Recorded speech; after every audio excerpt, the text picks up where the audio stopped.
Hello, and welcome to another episode of the Daily Bolt with your host, Dr. Jeff Tilley. Today's topic, Henri and Waverly, Tennessee flooding event recaps. Sit back and relax and enjoy today's Daily Bolt.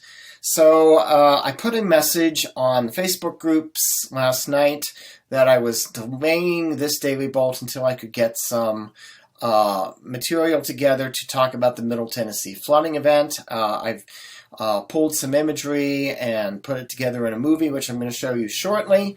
But we will also cover a little bit about what's now Tropical Depression Henri. We've made the screen nice and big, so hopefully you will be able to see this really nicely today in this podcast. And moving forward. So, as of 8 a.m. Eastern Daylight Time, Henri was a tropical depression. It was located at 8 a.m., 45 miles northeast of New York City, maximum winds of about 30 miles per hour, and moving east about 6 miles per hour. So at 8 a.m., it was somewhere in this general vicinity and moving back east.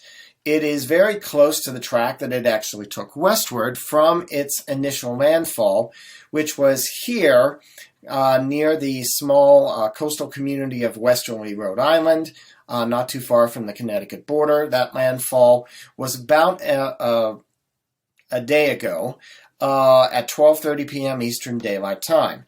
As predicted, the initial motion was really westward before it would be picked up by the actual mid-latitude westerly wind belt and taken back to the east.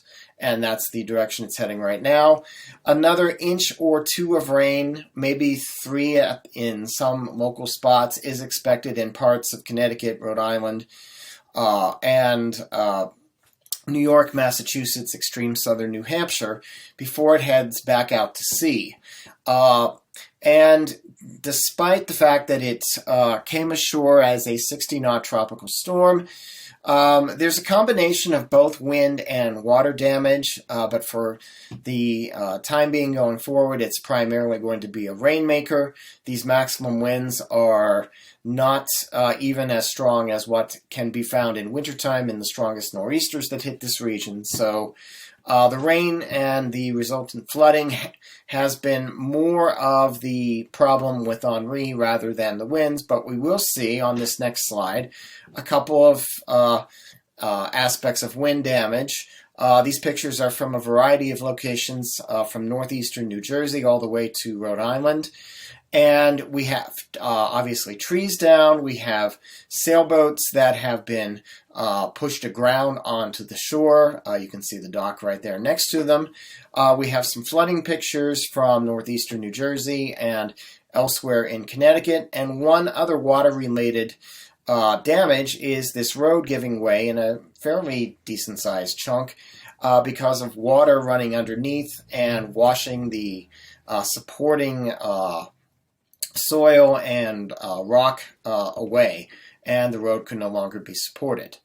So that's pretty much all I'm going to say about Henri for this particular Daily Bolt. We're going to move on and talk about the flooding that occurred in Middle Tennessee on Saturday.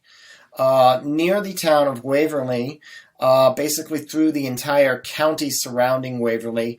Much of Middle Tennessee actually received quite a lot of rain on Saturday due to a persistent quasi-stationary squall line that developed and allowed for what we call training of thunderstorm cells. They basically move like a freight train over the same area over and over and over and over. And this happened for quite a period of time on the day of the 21st, and the flooding continued well into the 22nd.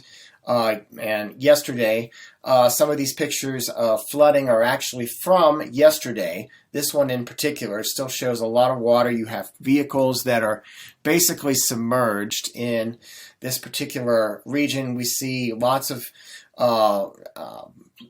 objects, cars stacked on top of each other by the force of the water. This house is actually tilted over. We have a mobile home that was moved off of its foundation and into the middle of the street. we have part of a street where the asphalt is completely washed away, and there's actually part of the underlying substrate for the road surface that's also been washed away. This might also be there might also be an element of a foundation of a house here. It's really hard to tell from this figure. There's no caption. It's just a general damage photo, so you can decide which it is. I see something that looks like this moving on. Maybe that's a driveway with the house that was lifted off the foundation. It's possible. Hard to know for sure. So the estimates of the rain rates were up to 3 inches per hour for several hours straight, and with a total rainfall estimate in the vicinity of Waverly of close to 17 inches of rain falling in 24 hours. That's a lot. It is not the largest amount of rainfall in the U.S. anywhere in 24 hours, but it may break the record rainfall for a location in Tennessee falling in 24 hours, and the Weather Service and the state climatologists there are checking the records to see whether this does break a record for rainfall within 24 hours. So we're going to go to the next slide, and we have a movie here of what we call various radar mosaic images. It's not just an image from one radar, it's images from multiple radars combined to give you a true picture and the best picture of what is going on in terms of the rainfall, thunderstorms, etc. within a region. And this part of the country is blessed by having multiple radars. The coverage is exceptionally good. And so this is actually a mosaic which it has very robust data going into it. And we're not looking at the entirety of the data. Mosaic imagery is processed and made available at 5-minute intervals through a couple of archive sites. In this case, we have a few of them that are at shorter intervals, 5 to 10 minutes, but in most cases, we're looking at the images being about a half hour apart. And that just gives you a better sense in a short amount of time of just how much rain was falling, how many storms moved over this particular area that we're talking about right here. So the area that I am focusing on is pretty much in dead center of this particular radar image, which is before the bulk of the event started. In fact, there's just a rain shower to the northwest of the area of concern. There's another thunderstorm that is exiting into south central Kentucky that were to orient you north central or middle Tennessee, which goes pretty much north-south through the state, is what's seen here going into western Tennessee. That allows us to see the approach of the storms from first the west and south and then the north and west as we go through the loop here for this particular image. So what we're going to look at here is Nashville, just to orient you.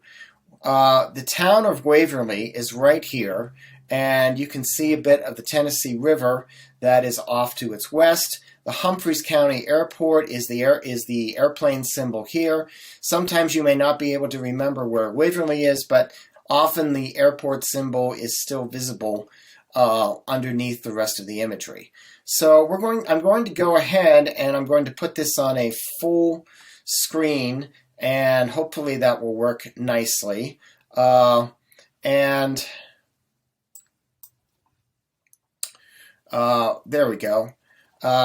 Once we do that, then I'm going to go ahead and start the loop, and I'm going to comment on it. The loop only takes about a minute and a half. I may run it twice, I may not, depending. It may be pretty obvious to see the thunderstorms that will be in the red shades of the reflectivity color coding. Basically, they first come more from the west and from the south, and then there's a line that sets up directly over Waverly and points east, and you see little blobs of red move from the northwest to the southeast directly over Waverly through the period. We're starting at actually Friday night. This is 0235 UTC. We are looking at basically about 9:35 in the evening. And I just stopped the recording just to make sure I was correct in my assessment that Waverly is 5 hours behind UTC time. It is in the central time zone. So actually, I think I'll go ahead and go to full screen. Here we are. We'll start the recording. I may stop it from time to time and make comments. Again, when you're looking at radar displays, the blue is extremely light rain or drizzle. Sometimes it's not even reaching the ground. You start to get into significant rainfall, light rain with the light green. The darker greens get more into moderate rainfall, and the yellows and reds are showing more significant, stronger precipitation. And the reds especially can be as much as an inch or more per hour. In this case, it's going to be more. So let's get this started. Okay, we are stepping forward. There will be some breaks and pauses in here, but not too bad. Okay, so let's stop. See if it will move forward on me and I can stop on the fly. That would be nice. Okay. This is about 2 hours later. So we're just a little bit before midnight on Friday. And here again is the Humphreys County Airport. We have some heavier showers coming through. Maybe there's a little bit of thunder there, maybe not. More significant thunderstorm off to the north and the west. And this is going to end up being the direction that the bulk of the activity comes from later overnight. So continuing on. Oops. Okay. I guess we will go ahead and keep this in the actual PowerPoint window. Hopefully it will start up again. Okay. I might actually drag it through. Okay, there we are. 5:15, 5:35. There is a significant thunderstorm. Now we think the line is moving off. That often happens with significant squall lines. But now you see by 7 UTC, or about 2 o'clock in the morning, we have a strong curved squall line that has developed very quickly. There's a line even in front of that that is potentially related to outflow from this portion of the line. The Humphreys County Airport again is here. Waverly is here. So you've had rain off and on now for a few hours of varying intensity already. So we're going to watch what happens with this line as we step a little bit forward. Another half hour, another hour. Notice this part of the line has moved a little bit to the north and east. The rest of it here has been largely stationary, and in fact it's intensified here. This is US Highway 70, which runs through Waverly. Waverly is still kind of on the back end of this in terms of the radar mosaic, but has continued for another hour to have significant rainfall. And we watch as the line attempts to move off again. The northernmost part of this particular line moves south and eastward, as does the rest of the line, and bringing another significant storm back to Waverly. Look at what's happening back here, though. Additional activity is developing here. And we are now at about 4:30 in the morning. So we've been talking about rainfall for now a good 4 to 5 hours, almost nonstop. Another hour goes by. We have reformation of the squall line in a northwest-southeast orientation without really any curvature in it. Again, it is going through Humphreys County, over the airport, very close to Waverly, which is still, in terms of the town, close to the back edge. But you have also all this activity occurring over the Tennessee River Valley, to the areas immediately to the east, this entire area is getting a boatload, literally, of rain. Keep going. Another hour goes by. The line has not really moved, but what we sometimes refer to as a stratiform area back behind where it is raining has actually expanded to the west.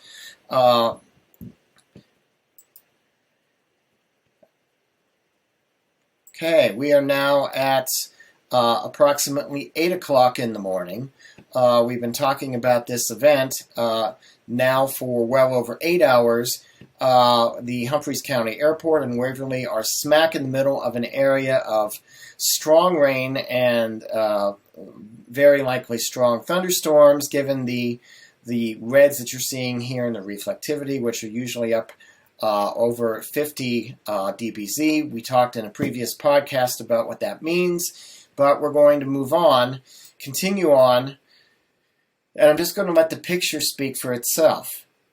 And you see that the basic position of this line, it's slid a bit to the west and now is smack over Humphreys County, and also counties to the north and west and south and east. And you see these blobs of red shift position, and they shift basically in a northwest to southeast general motion. It's not particularly fast. We are now, another hour and a half since the last picture. We still have quite a bit to go on this. Another hour and a half. And by this point, we are at Saturday about 1 o'clock in the afternoon, almost 12 hours after the event actually began. It's still raining significantly over the region, and the rain does not stop and move out of the way for at least another hour. So you've had 12 hours of potentially 1 inch an hour or more rain. And if the National Weather Service is correct in its assessment of the total rainfall during that period, there were several instances of 3 inches an hour. But we're not done yet. I just skipped ahead a little bit on the slide, and now we're going to try, let's hope it will catch up and get there. Okay, that's about where we stopped, 5 o'clock. And now suddenly, 4 hours later, we have more activity coming in. We're now at not 5 o'clock, it was 5 o'clock UTC, 1 o'clock, 12 o'clock in the afternoon. Now we're at 9 o'clock, 9:30 on Saturday, 10, 10:30, another whole round, 11, in UTC. I'm sorry, keep saying UTC. I should be converting this to Central Time, 5 hours after. Let's do that. So that puts us at 17:30 Central Daylight Time, so 5:30 in the afternoon. So there's a break of a few hours in the afternoon in the event. That's what I'm really trying to say here. And as we move forward, we have yet another round in the evening hours, pushing farther to the south, continuing. We're at 6:30. Now we're at about